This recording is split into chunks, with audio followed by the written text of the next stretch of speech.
ಓಂ ಶಾಂತಿ. ಇಂದಿನ ದಿನಾಂಕ 6/8/2026. ತಮ್ಮೊಂದಿಗೆ ತಾವು ಪ್ರತಿಜ್ಞೆ ಮಾಡಿಕೊಳ್ಳಿ, ನಾವು ಬಹಳ ಮಧುರರಾಗಬೇಕಾಗಿದೆ. ಎಲ್ಲರನ್ನೂ ಸುಖದ ಪ್ರೀತಿಯ ದೃಷ್ಟಿಯಿಂದ ನೋಡಬೇಕಾಗಿದೆ. ಯಾರ ನಾಮ ರೂಪದಲ್ಲಿಯೂ ಸಿಲುಕಬಾರದು. ಹೊಸ ಪ್ರಪಂಚದ ಆಸ್ತಿಯನ್ನು ಪಡೆಯಲು ತಂದೆ ಹೊಸ ಜ್ಞಾನವನ್ನು ತಿಳಿಸಿ ವಿಚಾರ ಸಾಗರ ಮಂಥನ ಮಾಡಲು ಕಲಿಸುತ್ತಾರೆ. ಜ್ಞಾನ ನರ್ತನವನ್ನು ಒಳಗೆ ನಡೆಸುತ್ತಾ ಸೃಷ್ಟಿ ಚಕ್ರದ ಜ್ಞಾನದಲ್ಲಿ ಸ್ಥಿತರಾಗಬೇಕು. ನೆನಪಿನ ಯಾತ್ರೆಯಲ್ಲಿ ದೃಢರಾಗಿದ್ದು ಯಾರ ನಾಮರೂಪದಲ್ಲಿಯೂ ಸಿಲುಕಬಾರದು. ತಮ್ಮನ್ನು ಆತ್ಮನೆಂದು ತಿಳಿದು ಶರೀರದ ಪರಿವೆಯನ್ನು ಬಿಟ್ಟು ಅಶರೀರಿಯಾಗಿ ಮನೆಗೆ ಮರಳುವ ಪುರುಷಾರ್ಥ ಮಾಡಬೇಕು.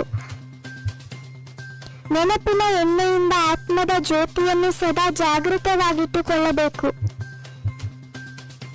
ದೇಹದಿನ ತಂದೆಯಿಂದ ಸ್ವರ್ಗದ ಆಸ್ತಿಯನ್ನು ಪಡೆಯಲು ಸಮಯವನ್ನು ವ್ಯರ್ಥ ಮಾಡದೆ ತೀವ್ರ ಪುರುಷಾರ್ಥ ಮಾಡಬೇಕು.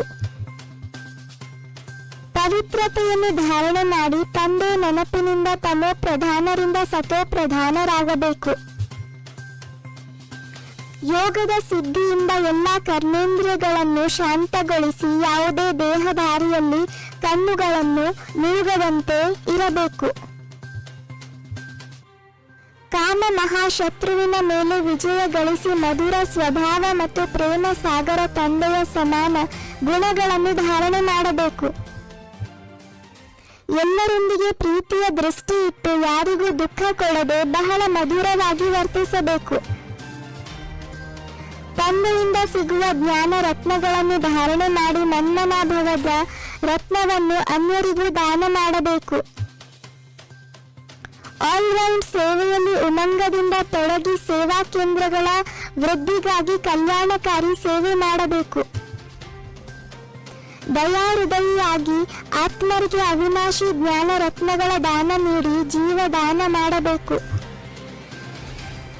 ಯುಕ್ತಿಯಿಂದ ಸಮಯ ತೆಗೆದು ಸೇವೆ ಮಾಡಿ ತಮ್ಮ ಜೀವನವನ್ನು ವಜ್ರ ಸಮಾನವಾಗಿಸಿಕೊಳ್ಳಬೇಕು. ಶಿವ ತಂದೆಯನ್ನು ನೆನಪು ಮಾಡಿ ಲಕ್ಷ್ಮೀನಾರಾಯಣ ಸಮಾನ ಶ್ರೇಷ್ಠ ಪದವಿಯನ್ನು ಪಡೆಯುವ ಗುರಿ ಇರಬೇಕು.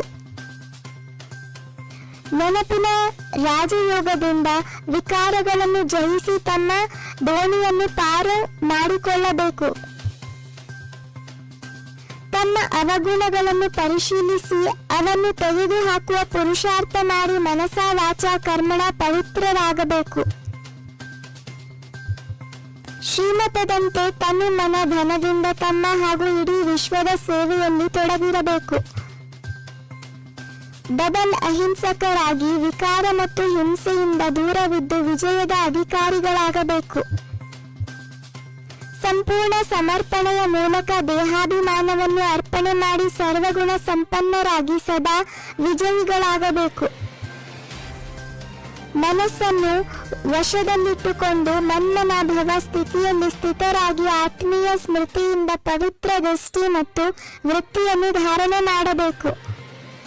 21 ಜನ್ಮಗಳಿಗಾಗಿ 21 ಪಾಯಿಂಟ್ಸ್ ಅನ್ನು ಕೇಳಿದ್ದಕ್ಕಾಗಿ ಧನ್ಯವಾದಗಳು.